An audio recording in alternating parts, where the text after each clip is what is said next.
Yo, this is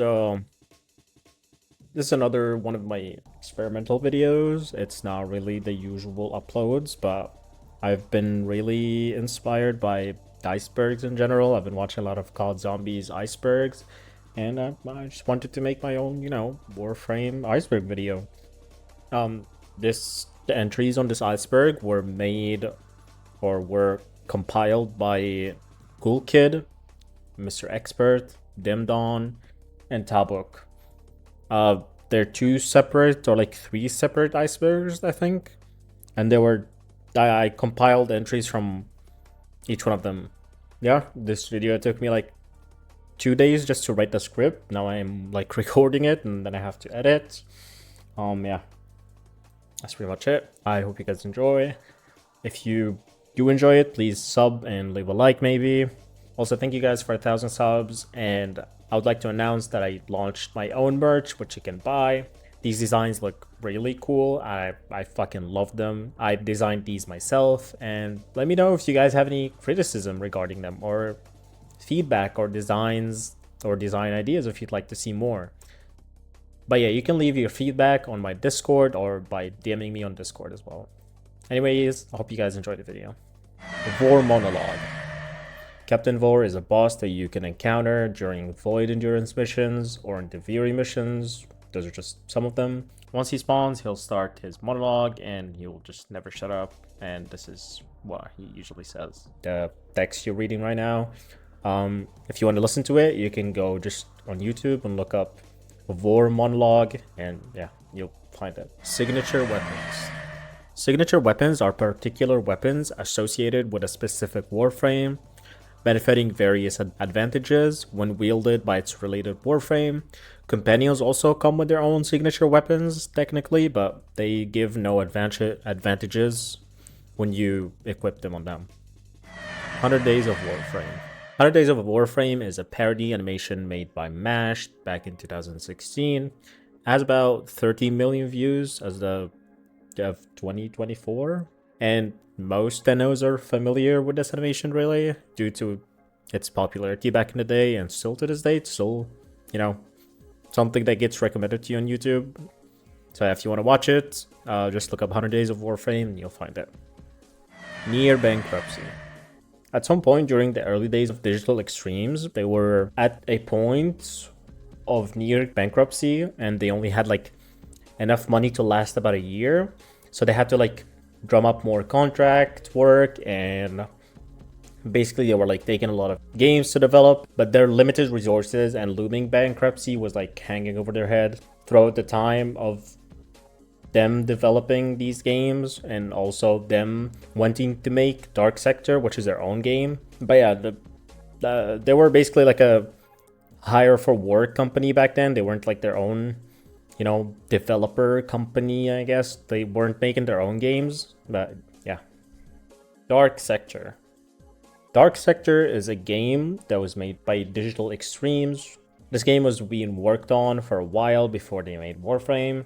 There's plenty of Dark Sector references in Warframe, such as the Excalibur Proto Armor skin, Next Nemesis skin, and also the Glaive Proto skin.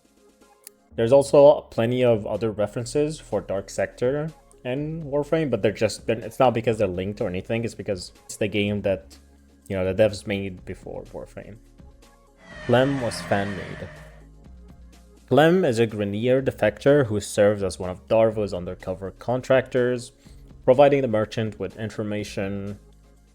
He was born with a cloning mutation, which we will talk about later, but it allowed him to disobey the Twin Queens, and this entry is referring to the fact that Clem kind of existed because of the fans. Now, you see how Grineer usually say, get them? Like, they would say this. Yeah, most players thought they're saying get Clem. And that was basically just like a running joke for a while. Still is to this day. There's like a Clem emoji. You always see players saying Clem. But yeah, he became a popular character in a fan-made comic as a silly, goofy Grineer character that wanted to be like the Tennos, but only knew, how to use like Ragta. But then yeah, it gained enough traction and Claim and the Twin Gractas were added to the game. Truly wonderful, I guess. The Man in the Wall. The Man in the Wall, also known as Indifference, is a mysterious, enigmatic being associated with the Void and the creator of the Murmur. First appearing during the War Within, he has more prominent appearance during Chains of Harrow and Whispers in the Wall, as it's one of the being within the Origin system. The true nature of the Man in the Wall is yet to be clear. Rebelast. Rebelast is a username that was mentioned in a lot of Warframe forums and other things. Back then, I think people didn't know who it was, but it's Rebecca. It's just basically DE Rebecca. There isn't much to this really. Potato. In Warframe, some players refer to the Orkin reactors as potatoes, and it's been a running joke for a long time. There's even a potato glyph in game, and also merch for the meme too, but yeah, the potatoes are just Orkin reactors, and they were named potatoes because of their, similar appearance to potatoes, and yeah, that's pretty much it. Graphic. Graphic is a meme that originated from this official Warframe video that was posted back in 2017, where Fraud Beck would say profit and growth, and Graphic is basically just profit and growth combined together, which is Graphic. And I'll play you a few seconds of the video where Fraud Beck says it. Growth, profit, profit. Founders exclusives. Founders are users who purchased special Founders packages as a form of funding Warframe during its early days. These packages included Platinum, Prime Equipment unique to the program, and other assorted benefits. The Founders program has begun on December 19, 2012 and ended on November 1st, 2013. When the program was active, there was 4 packages available for purchase, and with each package granting more and more bonuses with the increasing costs. It's pretty much a Prime Access, but yeah, old. Fortuna 69.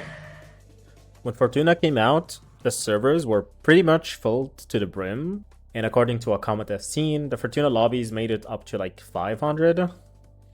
I did play during Fortuna's release, but I remember up to 200 something. I don't know, they got up to 500. That's crazy. And basically, Fortuna 69 was just one of the lobbies that players just didn't want to leave, and they would always keep it up and open so that it just never closes. And it's just basically a running joke. 69, haha. Not much to it. But even DE made a joke about it once in a hotfix red text, but I sadly don't have a screenshot of that. But yeah. Roll through knockdowns. I think this is referring to the fact that you can roll through knockdowns, I think. I'm not entirely sure if this is still a thing or not, because I run Prime sure-footed most of the time, but I wouldn't be surprised if it's still a thing. I don't think you can. Maybe it was a thing before, but not anymore. I don't think it's still a thing anymore, but because I remember getting knocked through a roll. But yeah, I don't know. Bought by Leo. Leo is a Chinese-owned company that was founded in 2010 in Hong Kong. Leo bought Digital Extremes about 4 years ago, and yeah, that's pretty much it. There's not much to add there. Leveling to 40. Before Kuva weapons and sister weapons were added to the game, the max level for anything in Warframe was 30, but in Kuva and sister weapons now, you can add formas to make it go up to level 40, and I think this is what this entry is referring to. Red text. The infamous red text is a name used to describe a message broadcasted to all online players by Digital Extremes. Regardless of mission, instance, or active chat tab, the name red text is derived from the red color of the text. Red text is most frequently used to announce live updating of the game, counting down each minute from 5 minutes or 3 for a hotfix until an update to let a player when it's deployed and when they should restart their game. Blue Kuva. Honestly, all I was able to find about this entry is a fan talking about a Halloween decoration lore that mentioned blue kuva, and the fan was basically talking about this theory that Corpus are going to use blue kuva to like modify and enhance their soldiers. I also couldn't find this decoration piece that they're talking about, so I'm not fully sure on this one. Hidden fragments. After you complete a codex entry in which you are required to scan several cephalon fragments, you can then search the image with your cursor to listen for a strange sound. Once you focus on the point that is loudest, it'll unlock a hidden transmission for that picture. Faction languages. Every faction in Warframe has their own language, which you can hear them speak and or see writings on the wall, unlike Corpus language or Grineer language. I think there's also a sentient language in Orican, but I'm not 100% sure. Cave toroids. Around 2019, there was a cave in Fortuna that was like close to spawn that players used to farm toroids, where it would take them like a few minutes to gather a really good amount of toroids. It was really good farm, but sadly it was patched later on. J3 Golem. J3 Golem was the final boss of the planet Jupiter, and it was found on the mission Themisto. After defeating it, it would award you with one of 3 Volt parts. This boss's model used to be a regular ancient healer, which resembled a deformed Corpus crewman with multiple tumors around its body. And I think this model was changed to this not too long after. I'm not too sure about this one. It's just the old boss. He was removed altogether and replaced with the infamous boss that we all know of, Alitvi. Trials/raids. Warframe used to have these specially designed sets of missions along with modified tile sets and functions, often with unique mechanics and obstacles not found in other regular missions. 2 trials were released in Warframe's lifetime as of now, and they were removed later. Only 2 trials were released in Warframe's lifespan, which are the Law of Retribution, where the Tenno was tasked to hunt down, corner, and bring Counselor Vahek to justice for the crimes he committed during Operation Eye of Blight. And the second one is the Jordis Verdict, where the Tenno followed up on the lead Cephalon Jordis gave them at the end of the Jordis Precept quest, discovering a massive Corpus ship overrun with infested, harboring a monstrosity that could threaten the entire Origin system if left to fester and multiply. And raids. And then raids are missions that require the player to find an artifact, loot it, and return to extraction. And once completed, player will receive a random mod, blueprint, or consumable. Much like the rewards you get from a spy, you know, how it's like a random reward kind of. Raids were replaced with survival missions back in Update 10 in 2013. Lotus and Super Smash Bros. Ultimate. I don't know much about Super Smash Bros. Really, but I do remember when this happened. Back in 2020, Lotus was added to Super Smash Bros. Ultimate for a limited time event as a black clad character, or a spirit, I think is what they call them. But yeah, I don't know much about Super Smash Bros., but still a cool collab nevertheless. And I would really like to see more Warframe collabs, because we don't really get those much at all. So yeah. 100% status. Status effect, or commonly called procs, is an additional effect which may be triggered at random by a hit from a weapon, Warframe, or companion. And then status chance is the probability of that hit inflicting a status effect on an enemy. Having 100% status chance means you will proc a status effect on the enemy on pretty much every hit. Not much to add to this one really. I'm not sure if it's referring to something else. It just says 100% status, so I'm not 100% sure. I think that means status chance, but yeah. Stat sticks. Some Warframes like Gara, Atlas, Korra, Ash, and a few more have abilities that basically can scale up in power based on your equipped melee weapon and melee mods. And a stat stick is a weapon you equip specifically to make those abilities better, like bringing something with attack speed on Ash to make Blade Storm play out faster, or bringing a weapon with high crit to make Korra's Whipclaw stronger. Speed Nova. Nova's fourth ability, Molecular Prime, primes all enemies in a radius with antimatter, and it can slow or speed up the enemy's movement speed. Before the Nova mini rework, players used to build negative strength on Nova to make the enemies move faster, which allowed players to farm missions faster. And after the rework, DE changed Nova's fourth ability to a tap or hold, which made it so you don't have to have two builds for slow and speed anymore. So you just have one build with positive strength, and you can slow or speed in the same mission without having to change builds, which is a good change. Old Stasis.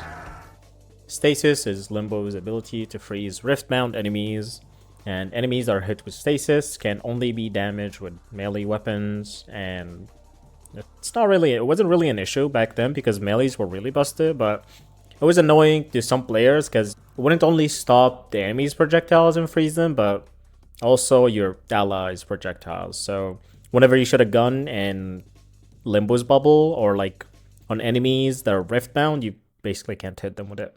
You have to melee them. Rec crits. I'm gonna probably skip this entry because everyone knows what rec crits are, but basically once you have 200% critical chance or tier 3 critical chance, you basically start hitting red critical damage numbers or red damage numbers, and yeah, that's pretty much it. Peculiar mods. Peculiar mods are Warframe Exilus mods that were introduced in update 22.18 in 2018, which do not offer any combat improvements and only cause cosmetic side effects, oftentimes in a humorous way. There are only 3 peculiar mods in Warframe, which are Peculiar Bloom, Audience, and Growth. Bloom makes critical hits, cause flowers to grow from enemies. Audience has a chance to play one of Skitter Girl's laughs on killing an enemy with a 30-second cooldown, so you can't spam it. And Growth causes parts of an enemy body to inflate for a short time when you hit them. Space AIDS. This is referring to the helminth cyst, This is referring to the helminth cyst that grows on your neck from time to time on your warframes. Players refer to it as space AIDS, and you can use the helminth cyst to get a helminth charger from the incubator, or you can get it removed from the helminth and your orbiter. He's like, the guy at the back of the ship, the red room. Yeah. Lich quirks. Kuva Liches and Sisters of Parvos may rarely spawn with a quirk that provides unique voice lines and behavior when encountered. There's a lot of possible quirks that a Lich can spawn with, or a Sister can spawn with, and these are some of them shown on the screen. These quirks don't really affect the reward you get from killing your Lich on your weapon. So yeah, they don't affect your gameplay much, just a cool little, Easter egg, I guess, or addition. Gara stacking. Gara's Splinter Storm can be enhanced with a stat stick, which is something we mentioned earlier, but you can basically make the ability do so much more damage with a stat stick. But of course, you need to first get your stacks up by hitting stuff or having a lot of initial combo. So yeah, this is just another kind of random entry. I mean, I don't know, but yeah, that's pretty much it. Set mods on Sentinels. You can mod your Sentinel weapons with regular mods that you can use on your weapons, and some of those mods come in sets which grant bonuses if multiple mods from the same set are equipped, like Vigilante, Gladiator, or Augur, and etc. There's plenty of them. These mods do work on the Sentinel weapons, so yeah. I think that's what this entry is trying to refer to. Maybe some players didn't know that, but yeah. Ignis Wraith. This is referring to the fact that people used to offer free Ignis Wraith blueprints with purchases, or just straight up free in trade chat. Like, some people used to say want to sell like the Riven, and then they would say comes with free Ignis Wraith, which is because most people had plenty of them and some players didn't know how to get them, like some newbies. I think these can be obtained from, if I remember correctly, these can just be obtained straight from your dojo now, so you don't have to trade for them. I think they're not even tradable anymore. I think I'm not sure, but yeah. Helminth interactions. You know that monster at the back of your ship? Yeah, that's the Helminth. It has unique interactions that can occur when you, for example, enter the room with a Kavat.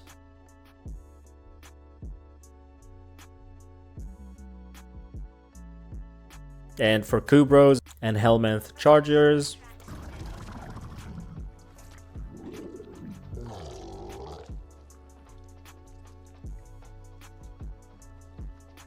So yeah, pretty cute, wholesome interaction, I guess. Super Jump. Super Jump was one of Excalibur's abilities. It's an ability that allowed players to jump at a greater height and go invisible until you land back on a surface or wall run. It was removed back in 16.9 and replaced with Radial Javelin. Deck 12 location. Deck 12 is the location where you fight the Exploiter to get Heldrin. There are bits of lore scattered around the place, and it's definitely worth exploring if you haven't before. Amalgam Rooms. This entry is talking about the secret laboratories and the Corpus Castity style sets. They have locked orange doors with active holograms on them. To gain access to these rooms, players must perform a series of tasks within the tile set itself. Note that several secret laboratories may spawn per mission. There are 10 of these rooms are found, but once you do the puzzle, you can go in the room and loot a locker that would grant you a captura scene. There's also a second door inside, which you can open by attacking it with your operator, revealing amalgam enemies hiding inside, which you can kill. Olamdi. Olamdi, I think I'm spelling it correctly, I'm not sure, is an Orokin archivist and a historian. He is the creator of Kuria, according to the lore, which we will talk about in a later entry, though we don't really know how Olamdi looks as of now. Back in 2022, Warframe collabed with PUBG and added Warframes like Excalibur Umbra and Wukong Prime to the game, along with some other cosmetics. The collab happened because Tencent, I think it's because Tencent owns both of the games, and like Excalibur Umbra and Wukong are like Chinese themed, and you know, Tencent is a Chinese company, so I think that's why it was added. So I think that's why the crossover happened. But nevertheless, it was cool, I guess, for PUBG mobile players if you play Warframe also, but I highly doubt that. Anyways, I would like to see more collabs, as I said before. Mining tool art.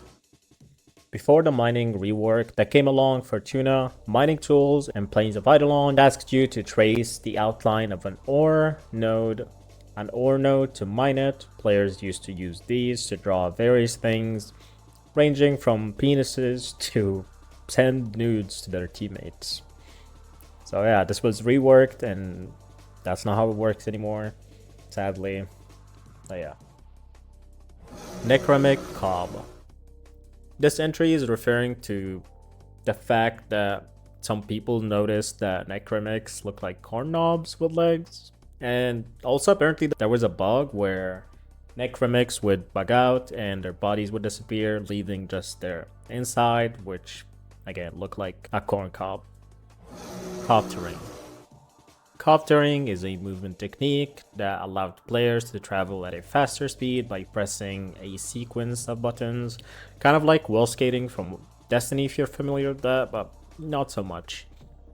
You basically jump, crouch, and press E, and this allowed you to move faster by just spamming this. This was removed a while back, sadly, but it did return for a bit in 2020, but it was patched yet again very fast, sadly.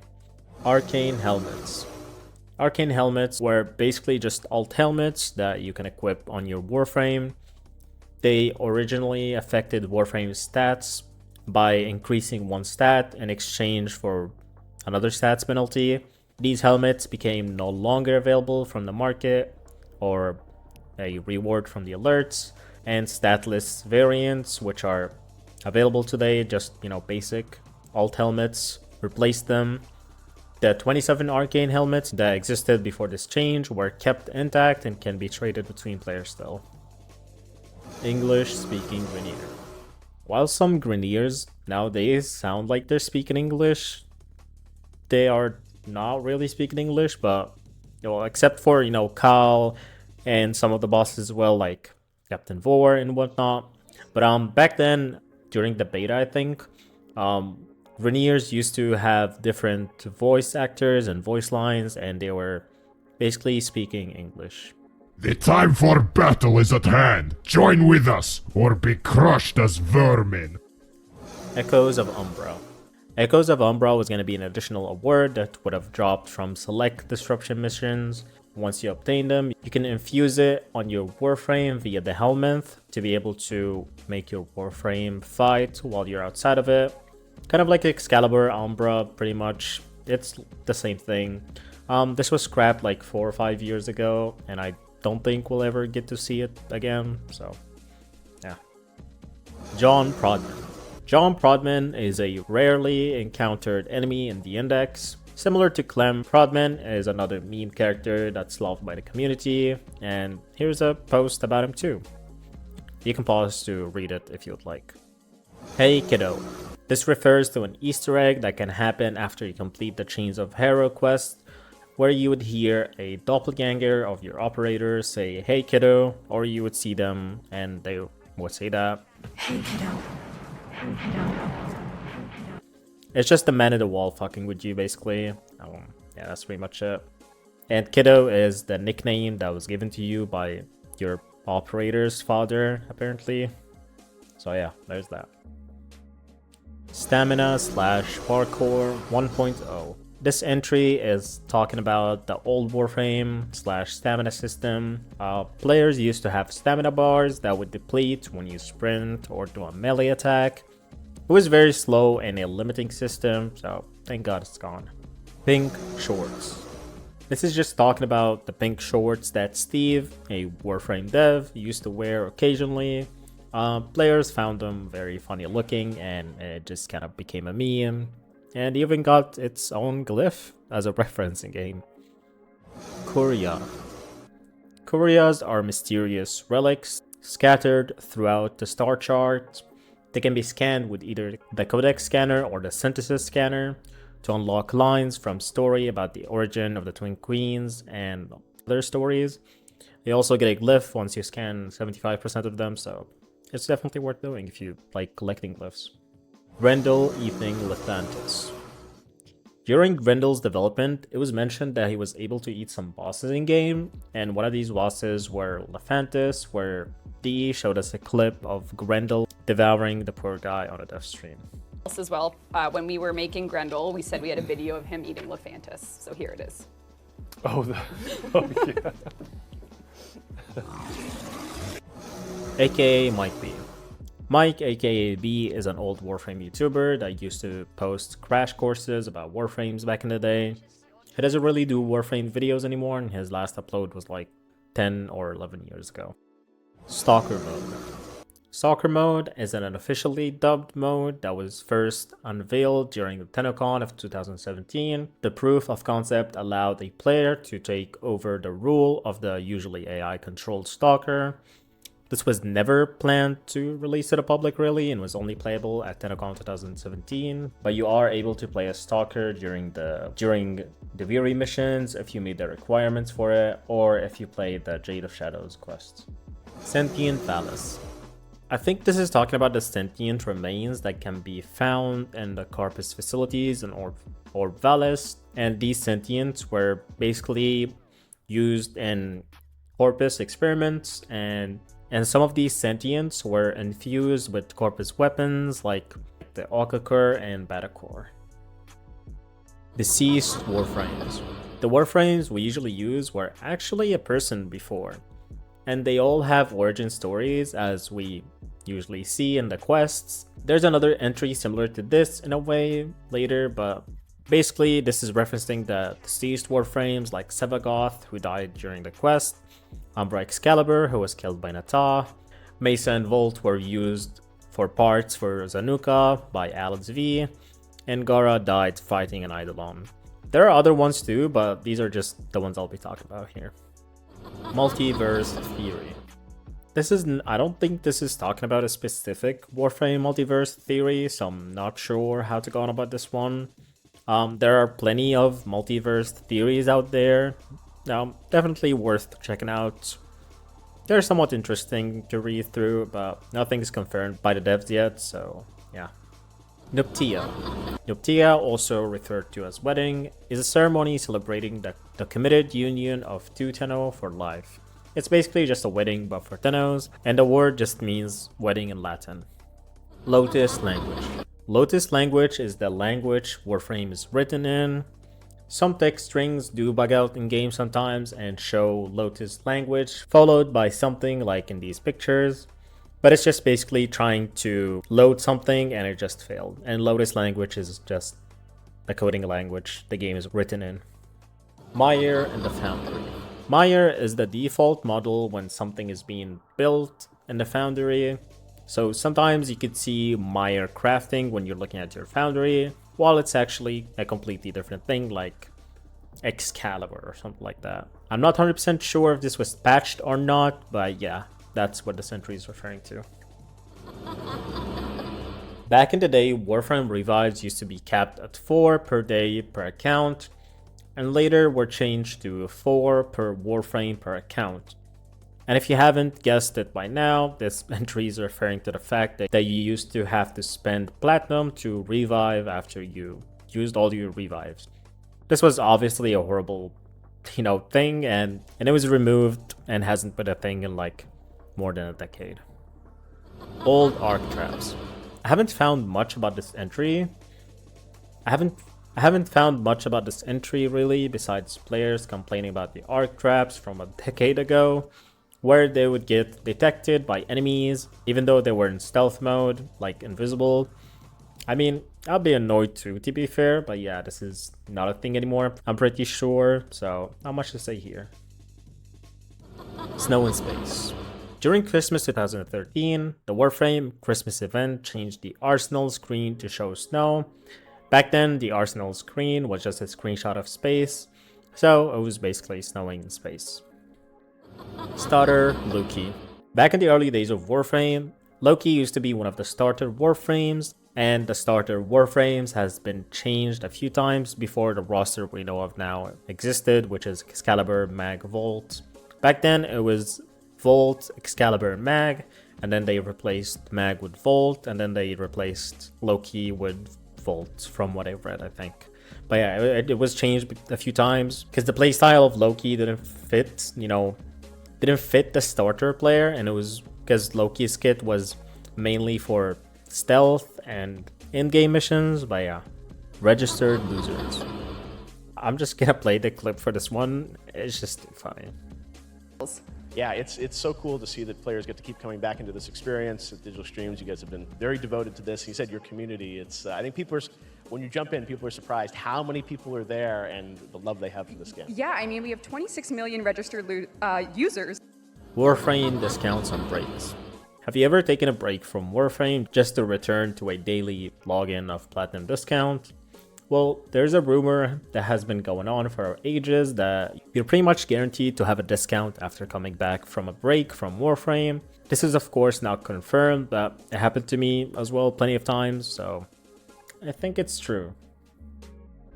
Solaris United ARG. Solaris United ARG took place from October 22, 2018 to November 9 of the same year. It was used as a build-up to the release of Fortuna and to introduce the story behind the Solaris people, along with prominent characters such as the business who directed the whole game, and the RNG coincided with the release of Fortuna and Update 24. Buy merch! Buy the merch and become swagged! Look at this! Crazy merch. Boom, look at this design.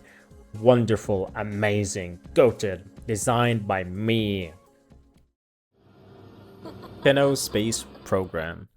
This is just talking about the game's ragdolls and how your body can be launched so high up when you die to certain things around the map and shit. Apparently, Sonicore and old Amps did that pretty well, so. Viver Gate. Viver was a hugely efficient interception node used to farm affinity. At the time, the syndicates just came out and it was very extremely grindy, so players found Viver to be the most optimal farm, and some players referred to it as a loot cave, and the players' loadouts usually consisted of Mag, Excalibur, and Trinity. And instead of nerfing the node, DE instead nerfed the Warframes involved in farming this node, so players weren't very happy about that. And the issue became so big that DE basically rolled back that particular update and posted an apology regarding the issue to the players. Dark Sector / Warframe Shared Universes. As mentioned in an earlier entry, Dark Sector is a game that was made by DE, and Warframe has some Dark Sector cosmetics and references, but there's a theory that the players made up that both games are sharing the same universe. This is, of course, hasn't been confirmed and is very unlikely as of now, but I think we did see a few things from Dark Sector and Warframe 1999, which is gonna come soon, so I'm not 100% sure yet. Damage 1.0. This entry is talking about the old damage system that we had in Warframe back then, with old damage types and elements, as well as different damage number colors, meaning, for instance, regular attacks on enemy health used to be white, regular attacks on shields used to be blue, critical hit and self attacks used to be yellow, and finally, modified critical hit attacks used to be red. And of course, now they're, yellow, orange, and red is just crits, and then white is just non-crits. So yeah, this is the current one, and I'm talking about the old one right now. Power donation bug. The power donation bug made players lose 30% strength every time they left their Arcwing or flight mode, and with the right set of mods and power donation aura equipped, of course, you can make it stack and just keep losing strength. Pillaric's Rampage. Pillaric used to be an in-game chat moderator that moderates chats like Region, Recruit, and such. He apparently went on a rampage banning people in chat for pathetic reasons or almost no good reason at all. And then he was kicked out of the moderator program, which angered him enough that he went to Twitter to maul and cry about it. But he did apologize in the forum afterwards, though, and you can find videos talking about all this drama if you want to know more about it. RevXDev. This guy was a Warframe news YouTuber. He used to be rude to devs on Twitter and called other creators like White Shallow and Mugamo derogatory terms, apparently. But anyways, DE banned him for being a bad person, which confused some players because he didn't really break any TOS in game, but he was still banned. So I don't know much about this. I don't give a fuck. It's their game. Yeah. Argoia Medica. Argoia Medica is an ancient medical device that's being sought by Captain Vor so that he can cure the clone rot of the Grineer, as mentioned in the Warframe Ghouls comics. The device was shown in part 3 according to this wiki page, and this is what it looks like. Void Glitch. Void Glitch was a former Warframe data miner that leaked upcoming Warframe updates and content. He posted these leaks on his repository, and he was given a cease and desist by Digital Extremes before the release of Plains of Eidolons, where he was asked to take down the repository as a whole. There are also videos covering this topic if you'd like to know more about it. Railjack Duping. This was a bug with the free flight mode again. Just like the power donation, it allowed you to duplicate some of the companions, which would break the mission and mess up with the enemy spawns. This glitch was patched a while back, but apparently this forum user managed to get a similar thing to happen this year back in August, where he was able to duplicate his Kavat in Warframe by using the navigation mode while in spoiler mode. Not sure what he meant exactly, but yeah, this glitch is funny. Hayden Tenno and Dweery Paradox. Hayden Tenno is presumed to be the original Excalibur, which is the main protagonist from Dark Sector. Players thought that the Tenno shown in the Veery Paradox trailer was Hayden, but this was confirmed to be false by Jeff during a dev stream. Riven Mafia. This entry is talking about a clan called the Riven Dealers or something like that. Apparently, one of the clan members took down the bots used by the website called Semlar, which is used to check for Riven prices and such back then. This has more to it, but it's just a corny, cringe thing. I don't know. I'm not going to talk much about it. The player who took it down got banned, Reposo, and yeah. White Room Intro. Unlike the starting tutorial mission you're familiar with now in Warframe, back in the beta, the tutorial in Warframe was just an empty room with the Lotus, instructing you on how to move around and teaching you basic mechanics about the game. Requiem meanings. The Requiem symbols that you see around in game, like on the mods used to kill the Kuva Liches, actually have meanings. We talked about this a bit earlier during the Reliquary Drive Finger entry, but once you reach max standing with the Entradion Demus and visit the back room with Lloyd, you can listen to some Requiem stories for each one of the symbols. Orden Karis. You know Ordus? The guy that's yapping to you while you're modding or changing your Warframe's appearance. Operator, were you visualizing a bloody battle? Me too. Well, he was actually a famous mercenary named Orden Karis, also known as the Beast of Bones. He had 2 bone spikes in the base of his skull that he could pull out to use as a weapon. Once pulled out, he would start to bleed out, since these bones were also connected to major arteries. His story is very cool. You should definitely read more into it. Great Prime. The Great Prime is an infamous meme in the Warframe community. It was also an equipable item that can be equipped in any slot, including the Warframe, Sentinel, or weapon slots. And this will change your entrance when you start the game, apparently. I sadly have no footage of it because only one player was able to buy this item. Apparently, it was available for purchase in the market only on April 1st, 2014 for 9,001 plat. And it was only available for 60 seconds after the first login and was never seen again after that. And the Great Prime actually has its own unique mods, which are called Drop Zone, Particle, and Shockwave. You can pause to read what they do as shown in the screenshot if you want. But yeah. Solar Rail PvP. Solar Rail Conflict was a special mission that takes place within the Dark Sectors. This mission type was only available during a Tenno conflict, a 12-hour period during which a Dark Sector is contested via the presence of 2 solar rails built on it. Similar to invasion missions as a whole, a player may side with the Dark Sector's current occupant or the opposing side to undertake a sabotage mission to destroy the other side's solar rail. The development of this mod was sadly put on hold, and we've never heard about it ever again, and likely never will due to the PvP aspect of the game completely ignored by the devs. And also we have invasions really, so yeah. Ignis Day. Ignis Day is the name of a community artist who designed the Ember Vermilion deluxe skin, but their design was heavily altered and changed by DE for performance reasons, which caused the artist to be very upset, and that led to bridges being burnt between the artist and DE. And I wish if community deluxe skins would return, but I guess we'd just have to stick with Tennogen for now. Abilities as mods. During the closed beta of Warframe, abilities or skills used to be equipable mods on Warframes. Equipping them would cost you capacity, and this was thankfully removed and replaced with the modding system we have now in game. Vampire Lotus. Back in 2013, DE changed the appearance of the Lotus to a vampire to fit the theme of the season. We were able to see her looking like this during the transmission while playing, and this appearance actually returned last year in 2023 as a skin called Nabirus that you can equip on her from your orbiter. This is what you are /apostate. And the track This Is What You Are that was released in 2013 for Warframe, you can hear a female voice singing followed by a choir of children, but in the other track called Apostate, the female voice is missing and you can only hear the choir of children. Trap Neza. This is referring to how people confuse Neza's gender, which is a male, for a female. Some people like to refer to Neza as transgender, but I don't know if that's transphobic or not. I don't have a saying about this really, but even saying Neza trap or Neza is a trap in chat would get you banned from the chat. Not 100% sure what's going on there, but still funny to trick people into linking. Don't do it though.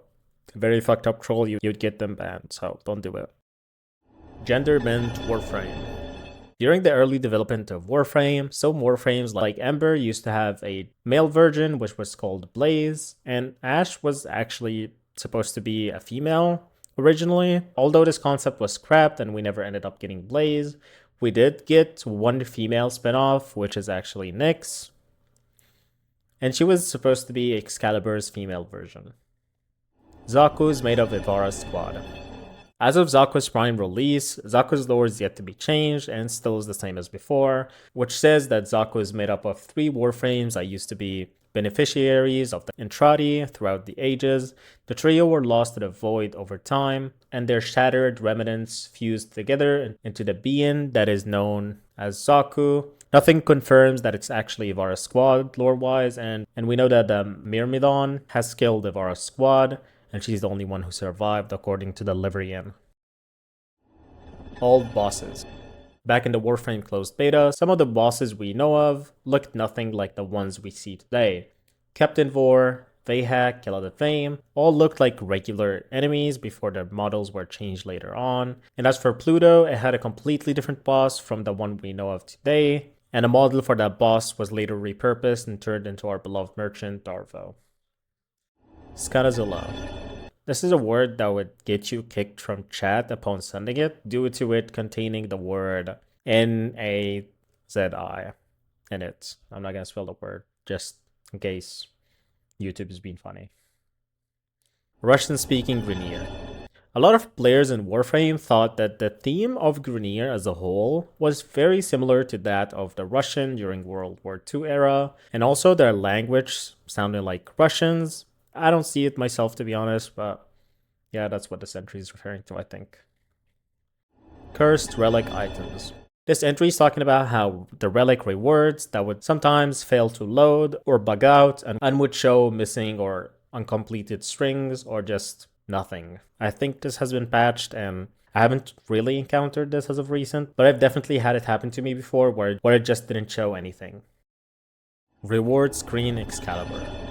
This entry is referencing this strange bug that would show a blank placeholder Excalibur at the end of a mission. It has since been fixed, and the end of mission reward screen was changed as a whole. It's definitely weird though, and I have had it happen to me before actually. Shared tile sets. During the game's closed beta, factions didn't really have their own tile sets like the ones we're familiar with today, but instead they shared the same tile sets and map. It just looks wrong. Reindeer Grineer. Back in Christmas 2013, some Grineer models were changed to have deer antlers to fit the theme of the season. They were also referred to as Grendier or reindeer by the community at the time. Daytime Terrorist. Usually Eidolons would just retreat in a body of water once dawn breaks, but sometimes they would bug out and keep roaming during the daytime. This also just really feels weird to look at since we're used to just seeing them at nighttime. Oh, and they're usually immune according to the players that encountered them, so it's definitely a bug and you can't really kill them, or there's like no weird interaction there. Steam Market. Did you know that in the Steam community market, there's a Warframe section where you can buy skins? Yeah, this has been a thing for a long time. You can actually buy skins on Steam that you can play with, like the Rubido Rhino skin, phased Asa Saindana, phased Valban, and some other weapon skins too, like the Rubido plated Viper skin, which costs a whopping $160 as of the time of recording this video, and there's only 2 of them. Update websites. Digital Extremes is known to release promo websites dedicated for the upcoming Warframe update that would usually contain secrets, hints, and some lore pieces scattered around. There's in fact one live right now for Warframe 99. and it's ARG, and it looks very cool. You should definitely go check it out. Excalibur Haunts the Void. Around 2014, there was this weird bug that would occur where you could get a transmission from Excalibur, where you would see him kneeling and just say nothing. This was just a bug that was fixed later on, but it didn't stop the players from making creepypastas and theories about this weird bug. Upgrade trees. During the early days of Warframe, instead of players using the modding system to enhance their weapons and warframes, players instead had a classic MMO style skill tree. You can get more upgrades by slotting an arcane reactor on your weapon or warframe, much like the system we have now. Black squares. This was a bug that was fixed a while ago, but basically the player would just have black squares appear on their screen and would have to restart their mission or the game fully to fix this issue. I had this happen to me as well before during the release of Plains of Eidolon, but thankfully it has since been fixed. The Oro. From what I understood about this entry, it's talking about the Oro from the word Orokin, and it means the soul or spirit, and the Orokin gained immortality by learning how to use Kova to transfer their Oro or soul to their new bodies. Oro and the word Orokin just means soul or spirit. So soul kin or spirit kin. Passion Frame is endgame. After thousands of hours on Warframe and endless farming sessions, you kind of have nothing else left to do really. So a lot of players would turn into full-time traders like me, or would turn into fashion gurus, and all they do is sit in their orbiter, changing the appearance of their warframes and operators / drifters. Crotch Prime. This is a meme of a jester Digital Extremes dev Steve did during a live stream, where the dev was doing some kind of a wave around his crotch, and the players were asking for a crotch prime glyph to let the meme live on in the game. Combat Formation Bravo. Combat Formation of Bravo is a line that Grenier would say back in the day when they had English voice lines. Player then kept joking about this bug, shown here is this so-called Combat Formation Bravo. But obviously it's just a meme. Third Orb Mother. There are only 2 orbs that were released in Warframe. First one is Prophet Taker, which dropped with the 24.2 update in December 2018, and then about 3 months later, the second orb dropped, which is Exploiter, with the update of 24.5. And then there's a third unnamed orb, which can be seen in the Orokin dig site. It is assumed to be the mother of the other 2 orbs, but it has been mentioned in the dev stream 126, where the dev stated that they want this orb to have a mix of the better parts from the other 2 orbs, but we don't know anything else about this orb other than that, and it has never been mentioned ever since. Open Beta. In case you didn't know by now, Warframe is actually still in a beta state, and even Steve made a joke about how that ends when the player reaches MR30, but that's not the case obviously. But apparently the devs essentially want the game to be permanently in a beta state in order to keep experimenting and changing things in the game, and that there will never be a 1.0 release. Even in some Warframe descriptions, like the official subreddit description, it still says that Warframe is still currently in open beta on all platforms as of 2024. Corpus Guilds. The Corpus Guilds are companies and corporations ran by several Corpus merchants, and the Corpus Board of Directors. Their symbols, emblems, writings can be seen painted, stamped, and displayed in many locations of the Corpus tileset. However, they're not referenced in any dialogue by any character. Grandmother's Name. This is referencing a dialogue with the grandmother from Demas, where she talks about how she lost her name. I have no face, the figure before me seemed to say, in a whispering voice that spoke in my mind. I have no name, only a need, and you come before me empty-handed this Nabarus night.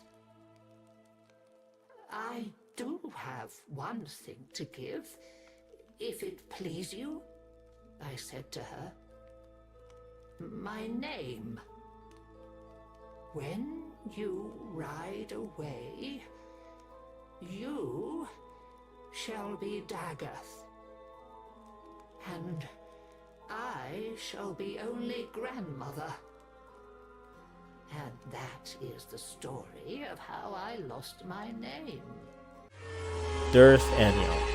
Durf Anio is the son/nephew of Nef Anio, first coined as a joke concept on the forums. He was revealed in Devstream 30 as a new combat support unit for the rework Nef Anio is going to receive that was mentioned in Devstream 30. He's just yet another character that sadly was lost and forgotten. 2000s concept demo. A concept demo from the early 2000s for Warframe/Dark Sector, showing a lot of characters and areas that ended up in Dark Sector and Warframe, like this Excalibur looking character. You can find this trailer by just looking it up on YouTube if you'd like to watch the whole thing. Of course, just look up concept demo Digital Extremes. Keystone. Keystone is another game that was being developed by DE alongside Warframe. The game was called Keystone in its early days, but apparently later renamed to the Amazing Eternals, Make Your Move. And then later was just cancelled. It was supposed to be a team-based multiplayer shooter, kind of like Overwatch and such. Duviri Pleasure Barges. I haven't found much about this, but apparently, you know in Fortuna how you can hear NPCs gossiping in the background as you explore the area? Well, one of the NPCs mentions Duviri Pleasure Lake, and I'll play a clip of it to show you what she's saying. Transported this Duviri once. For talking. Told me about what's it? Nominative determinism. What you get named steers how you turn out. Maybe that's why the corpus named some of us, not our king. Is that looping? And this was basically years before we got Duviri, really, so we didn't know what Duviri was back then. So yeah. DE creates Rule 34. This is just a made-up fan theory that Digital Extremes are the one who are creating the NSFW images on Rule 34 for Warframe. Don't quote me on this, but I think they did hire people who draw NSFW art to make skins and Warframes, I think. Again, don't quote me on this. It's just something that I remember from back then. I'm not 100% sure, but I think it is the case. But yeah, this was never mentioned anywhere, I don't think. But yeah, it shouldn't be a surprise to the people who've seen Mesa Prime's old butt cheeks and Wisp's ass, really. Final boss is host migration. Host migration happens when the session host leaves and the game just gives the host to a different player in the session. In a lot of scenarios, the game just ends up bugging out and sending you to your own session, or worse, just kicks you back to Orbiter and steals your loot and XP you gained in the mission. So I guess, yeah, host migration is quite the final boss, yeah. Every Warframe account is personalized. This is just a reference to another meme, which is every copy of Super Mario is personalized. You can watch a Super Mario Iceberg video or an explanation if you want to learn more about this topic. But as for Warframe, every account is personalized, obviously. So this is just a meme reference, really. Xenoric is Ubu.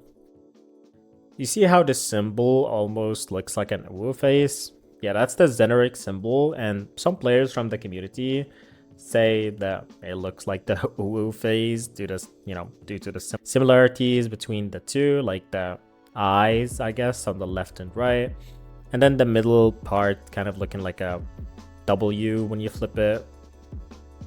Wonderful. Great Umbra. This is yet another meme reference to this clip of a player who was trying to shoot open this vent grate in Fortuna, but couldn't break it whatsoever, no matter how much damage he dealt to it, as you can see in this clip. So it was dubbed Great Umbra. Peeled Loki. This vile creature was submitted to Warframe Workshop back in 2020. Definitely don't look it up, because this shit is cursed. But I would also like it if DE actually added this to the game. It's funny. Black Lotus. This entry is talking about the same 2005 concept demo from earlier, in which you can see a black woman directing the protagonist throughout his journey. Players theorized that this is actually the Lotus, but that's not the case at all, obviously. There is a bug that can happen where shaders wouldn't load properly and display Lotus's skin as black. Revive with credits. Apparently at some point in Warframe, you can buy revives with credits instead of platinum, as mentioned before. Other than that, the only thing I've found about this is a player suggesting that Warframe should make this a feature because they weren't happy with the 4 revives a day for plat. So I'm not entirely sure what else this entry is referring to exactly. Every account will be deleted in 2035. When you get banned from Warframe, it will display a message like this saying that you've been suspended from Warframe and can't log in nor play until the year 2035. Now, players speculated that Warframe will end at that year and every account will be deleted, but this is obviously not confirmed whatsoever and it's just a theory. Primed Soon trademark. This is yet another meme made by the community because of how often the devs say the word soon when talking about a certain edition or feature that will be coming soon. Some of these coming soon things never ended up making it to the game, sadly, but yeah, this mod is also a reference to the meme, and it increases the duration of soon by a whopping 120%. Yeah, very, very great. But yeah, there's also other versions of this mod. Rainbow proc. There was a bug in Warframe back in 2014 where players would sometimes proc all elements on an enemy at once, which would make them glow rainbow because of all of the effects that are being stacked on top of each other. And it would look like the image shown. I think you can replicate this nowadays since you can have a lot of elements in one weapon because of the Kuva and sister weapons. So I think you could replicate this, but I don't know because the effects don't show like this anymore. So I'm not sure. Daphnis and Chloe. There's these 2 drones that can be found hiding together, which appear to be kissing because they're just bumping into each other.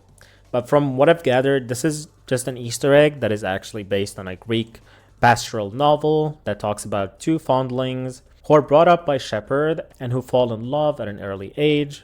They are soon kidnapped and separated, but were reunited after several adventures. I really like these kind of Easter eggs, and I would love to see more of these, actually. Hey, that's pretty much it. I finished. Man, just took fucking forever, dude. And I still have editing. Yeah, that's it. Thank you guys for watching if you watched the whole thing. And if you like this video, please subscribe and like it to help me out. If you'd like to support me, there are plenty of ways to support me by becoming a member, buying merch. But yeah, that's pretty much it. Hope you guys enjoyed, and yeah.